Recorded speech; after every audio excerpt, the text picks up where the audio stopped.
किसान साथियों, हम देख रहे हैं कि करेले का रेट अब पहले की अपेक्षा काफ़ी बढ़ता जा रहा है। तो इसकी वजह यह है कि ज़्यादातर लोग शुगर से परेशान हैं और करेले की सब्जी की तरफ ज़्यादा फ़ोकस कर रहे हैं। इस वजह से करेले के रेट अब हर टाइम ज़्यादातर हाई ही रहते हैं। तो किसान साथियों, करेले की खेती करके आप बहुत ही सुंदर मंडी रेट आसानी से ले सकते हैं। तो आज की वीडियो में करेला की खेती करने की संपूर्ण जानकारी आपसे साझा करने वाले हैं और आप वीडियो में लास्ट तक जरूर बने रहिए। नमस्कार किसान साथियों, मैं हूं आपका किसान मित्र गुड्डू चौहान और आप देख रहे हैं हमारा यूट्यूब चैनल न्यू किसान में। स्वागत है आपका। किसान साथियों, हम बात करेंगे करेला बुआई का सही समय।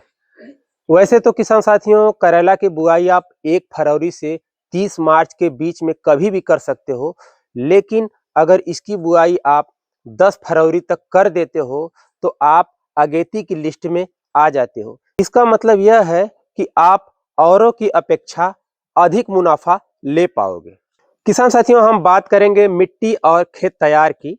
तो करेला की खेती के लिए वैसे तो बलुई दोमट मिट्टी सबसे बेहतरीन मिट्टी मानी जाती है, लेकिन किसान साथियों, आप करेली मिट्टी में भी, बलुई मिट्टी में, बलुई दोमट मिट्टी में और आपके पास उपजाऊ भूमि कोई और है तो आप उस मिट्टी में भी करेले की खेती करके अच्छा उपज, अच्छा उत्पादन ले सकते हो।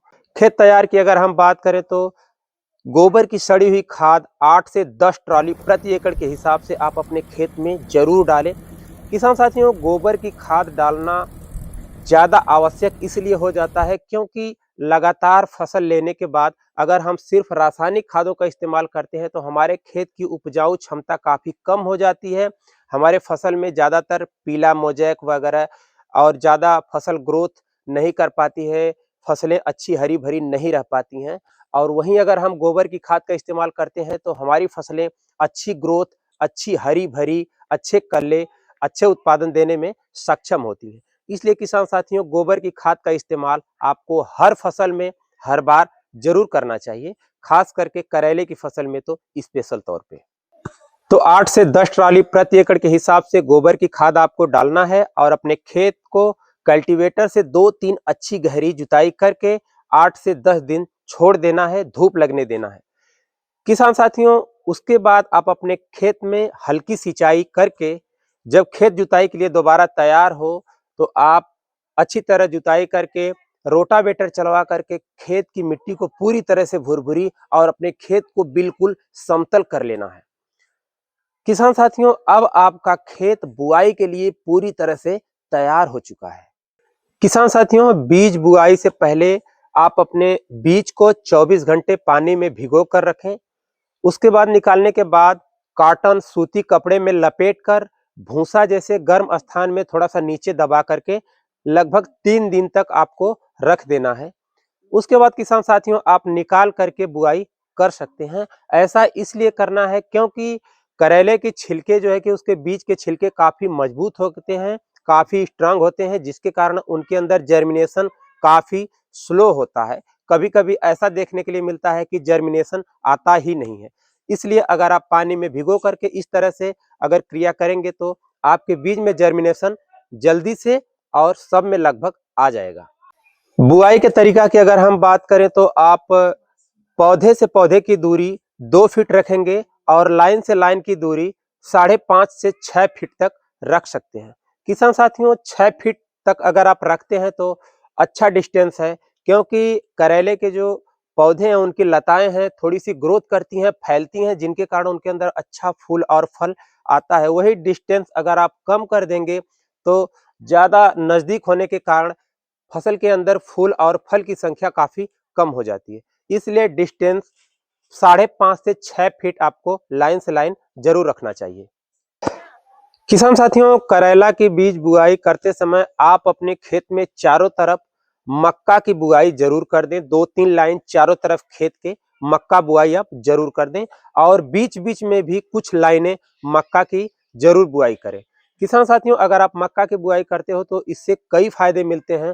पहला तो ये कि गर्म हवाएं, लू जो तेजी से चलती हैं वह आपकी फसल पे डायरेक्ट अटैक नहीं कर पाती हैं, क्योंकि लू के कारण फूल मरने लगते हैं, जिससे कि पैदावार कम हो जाती है।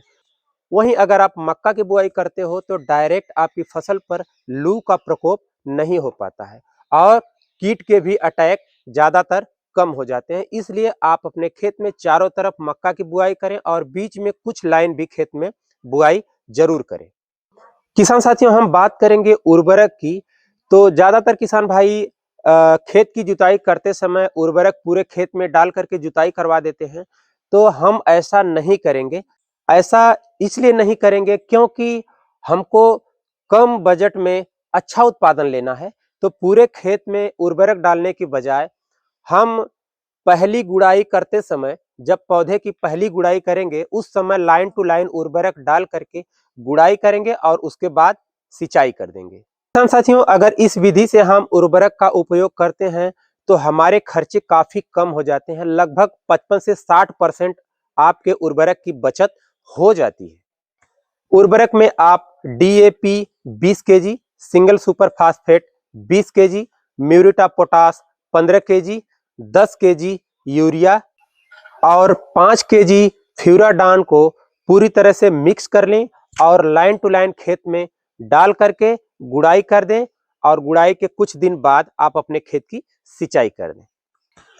बीज की मात्रा की अगर हम बात करें तो हाइब्रिड कंपनी के जो बीज हैं वह 400 से 500 ग्राम प्रति एकड़ के हिसाब से लगते हैं। कुछ कंपनी के बीज ऐसे भी हैं जो कि 300 साढ़े 300 ग्राम प्रति एकड़ के हिसाब से लगते हैं। तो किसान साथियों, आप 400 से 500 ग्राम प्रति एकड़ के हिसाब से हाइब्रिड बीज का इस्तेमाल करेंगे। किसान साथियों, अगर हम देसी करेले का इस्तेमाल कर रहे हैं, देसी करेले की अगर बुआई कर रहे हैं, घर के बीज हैं उनकी बुआई कर रहे हैं, तो बीज की जो क्वांटिटी है वह काफी बढ़ जाती है। लगभग 700 से 800 ग्राम प्रति एकड़ के हिसाब से आपको बीज का इस्तेमाल करना चाहिए, जो कि देसी कैटेगरी में आते हैं। वैरायटी की अगर हम बात करें किसान साथियों, तो ननहेम्स कंपनी की यूएस 6214 के नाम से आती है। काफी बेहतरीन क्वालिटी की वैरायटी होती है, इसका इस्तेमाल आप जरूर कर सकते हैं। दूसरी वैरायटी की अगर हम बात करें तो ईस्ट एंड वेस्ट कंपनी के प्राची के नाम से आती है, इसका इस्तेमाल कर सकते हैं आप। ये भी काफी शानदार कैटेगरी की वैरायटी होती है।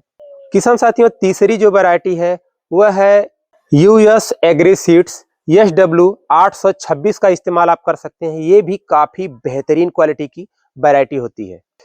चौथी जो वैरायटी है किसान साथियों, वह है सेमिनीज कंपनी की अभिषेक। ये भी काफी बेहतरीन क्वालिटी की वैरायटी होती है। इसके फल के जो साइज है वह काफी लंबे होते हैं, ज्यादातर वजन पकड़ते हैं। अच्छी क्वालिटी की वैरायटी है, उत्पादन देने में काफी बेहतर क्वालिटी है ये। पांचवी वैरायटी है किसान साथियों, ननहेम्स कंपनी की रूसान।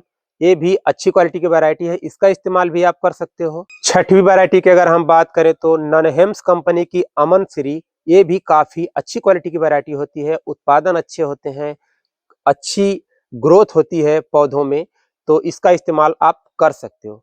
इन वैरायटियों में अगर हम फंगस थ्रिप्स के अटैक्स की बात करें तो ये सारी वैरायटियां रोग प्रतिरोधी होती हैं। इनके अंदर रोग लगने की जो संभावना है वह अदर की अपेक्षा काफी कम होती है। अवधि की अगर हम बात करें तो करेले की पहली तुड़ाई 55 से 60 दिन पर शुरू हो जाती है। किसान साथियों, बुआई के 20 से 25 दिन बाद जब आपके पौधे 2 पत्ती के 3 पत्ती के हो जाएं, उस समय आप अपने फसल पर 10 ग्राम NPK 19-19-19 को 1 लीटर पानी के हिसाब से घोलकर अपने फसल के ऊपर स्प्रे जरूर करें। ऐसा करने से किसान साथियों आपके फसल में तेजी से ग्रोथ और बढ़वार देखने के लिए मिलती है।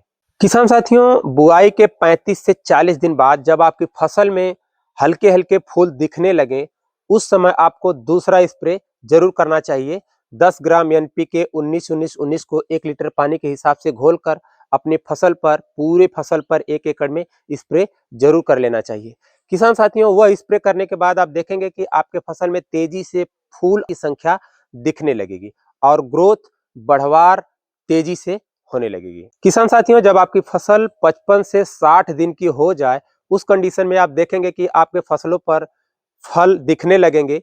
उस समय आप 250 ml टाटा बहार को 100 लीटर पानी में घोलकर प्रति एकड़ के हिसाब से स्प्रे जरूर करें। किसान साथियों, सिंचाई की अगर हम बात करें तो गर्मियों में टेम्परेचर काफी ज्यादा होता है, जिसके कारण खेत की नमी काफी तेजी से खत्म होती है।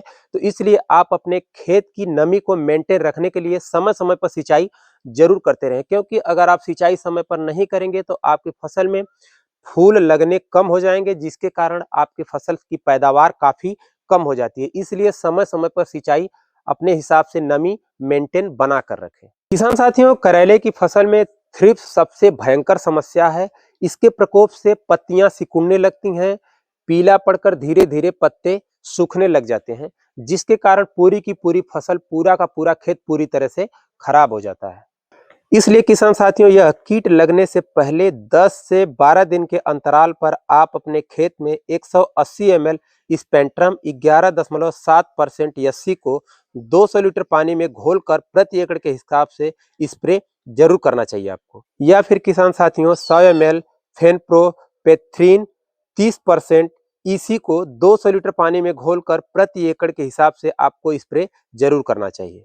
किसान साथियों, पैदावार की अगर हम बात करें तो आप अगर अच्छी देख रेख, अच्छा ध्यान रखते हैं तो 70 से 80 कुंटल प्रति एकड़ के हिसाब से बिल्कुल आसानी से पैदावार ले सकते हैं। तो किसान साथियों, करेले की खेती करके अच्छा उत्पादन के साथ साथ अच्छा मंडी रेट आप आसानी से ले सकते हो। तो जो भी किसान भाई अभी तक हमारे चैनल पे नए हैं, या जिन किसान भाइयों ने अभी तक हमारे चैनल को सब्सक्राइब नहीं किया है, अगर आप यूट्यूब पर देख रहे हैं तो हमारे चैनल को सब्सक्राइब करना बिल्कुल ना भूलें। अगर वहीं आप फेसबुक पेज पर देख रहे हैं तो हमारे चैनल को फॉलो जरूर करें।